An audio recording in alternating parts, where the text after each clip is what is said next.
देखिए ये JEE advance का क्वेश्चन है। Just look at the circuit, आपके पास LCR सर्किट है और ये AC सोर्स से अटैच्ड है। V equal to V0 sine omega t दे रखा है and these are the values of L, C एंड R, राइट। इसके बाद ये 4 ऑप्शंस हैं, you have to find out the correct options, ठीक है। तो सॉल्व करते हैं। पहले आप लोग इसे वीडियो पॉज करके आप लोग खुद सॉल्व करो, इसके बाद अगर सॉल्व नहीं होता तो फिर आप सॉल्यूशन देख लेना, राइट। चलिए हम स्टार्ट करते हैं सॉल्व करना इसे। फर्स्ट ऑप्शन क्या दे रखा है कि current will be in phase with voltage if omega is equal to 10⁴ radian per second. तो हम लोग जानते हैं कि करंट जो है वोल्टेज के फेज में रहने के लिए इन फेज विथ आर कब होता है बताओ? सॉरी, करंट और वोल्टेज फेज में कब होता है? प्योरली रेजिस्टिव सर्किट के लिए।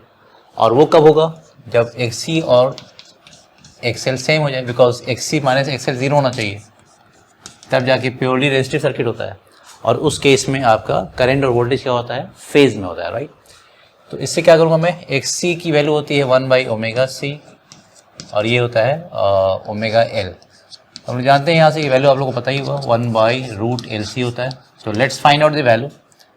ये वैल्यू कितनी आएगी ज़रा देखो, 1/√LC। L कितना दे रखा है? 1 माइक्रो हेनरी 10⁻⁻⁶ और C दे रखा है 1 माइक्रो फैराड, तो ये होगी 10⁻⁶। That mean this is equal to 1/10। बताइए बात है कि ये वैल्यू आ जाएगी रूट में कितना आ जाएगा? 10⁻⁶ ही आएगा, which is equal to 10⁻⁶ radian per second. तो यानी इस फ्रीक्वेंसी के लिए करंट जो है वो वोल्टेज के साथ फेज में होगा, लेकिन यहाँ कितना दे रखा है? 10⁴ radian per second. That mean this is wrong, ठीक है, ये रॉन्ग ऑप्शन।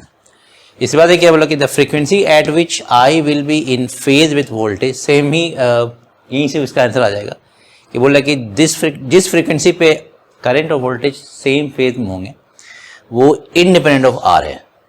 तो है भी, देख लीजिए यहाँ पे जो फ्रीक्वेंसी ने निकाला है ये वैल्यू क्या आ रही है? 1/√LC, वो आर पे तो डिपेंड नहीं कर रहा है। तो ये ऑप्शन आपका सही है, यानी जिस फ्रीक्वेंसी पे करंट वोल्टेज के साथ फेज में होता है वो फ्रीक्वेंसी आर पे डिपेंड नहीं करती। तो दिस इज करेक्ट।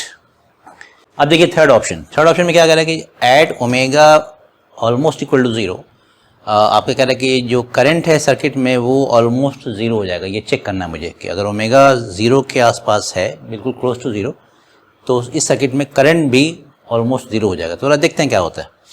हम जानते हैं कि XC बराबर होता है 1/ωc और XL होता है आपका ωL, ये होता है ना।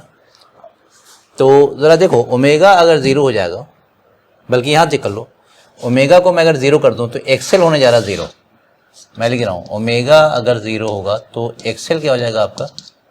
वेरी क्लोज टू, यानी सारी बात ये अगर क्लोज टू 0 तो ये भी क्लोज टू 0, यानी XL भी 0 होने जा रहा है।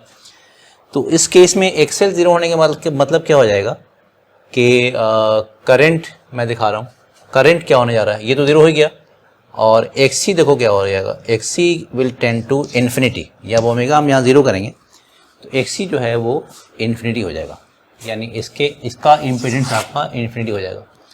इसका मतलब क्या होगा? Current has to be 0, current will be very close to 0। इस केस में अल्टीमेटली क्या होने जा रहा है? Current will be almost 0। तो ये ऑप्शन आपका सही है। और लास्ट ऑप्शन देखिए कि अगर omega is very much greater than 10⁶ radian per second, यहाँ जो हमारे पास आया है इससे अगर बहुत ज़्यादा है ओमेगा, तो मच ग्रेटर देन मतलब ऑलमोस्ट आप मतलब फिजिक्स के पॉइंट ऑफ व्यू से आप मान लोगे बहुत ही लार्ज वैल्यू, ऑलमोस्ट इन्फिनिटी मान के चलो। तो उस केस में कह रहा है कि circuit will behave like capacitor, ठीक है। तो चेक कर लेते हैं, यहीं से चेक करो। इस वाले केस में, इसमें अगर ओमेगा टेंड्स टू इन्फिनिटी मान लें, बहुत बड़ी वैल्यू अगर हो जाएगी, तो XC विल टेंड टू 0, ठीक है। और ये वैल्यू आपका बहुत लार्ज हो जाएगा, XL टेंड्स टू इन्फिनिटी। तो आप खुद बताओ कि जो सर्किट होगा किस तरह से बिहेव करेगा? कैपेसिटिव सर्किट की तरह बिहेव करेगा कि इंडक्टिव सर्किट की तरह बिहेव करेगा? किसकी वैल्यू ज़्यादा है? जिसकी वैल्यू ज़्यादा है उसी तरह से बिहेव करेगा। यहाँ वो बोल रहा है कि circuit will behave like capacitor, जबकि कैपेसिटिव जो ये आपका है ये आपका 0 हो गया, तो it will behave like inductive circuit, right. तो ये आपका this is also wrong. Clear बिल्कुल।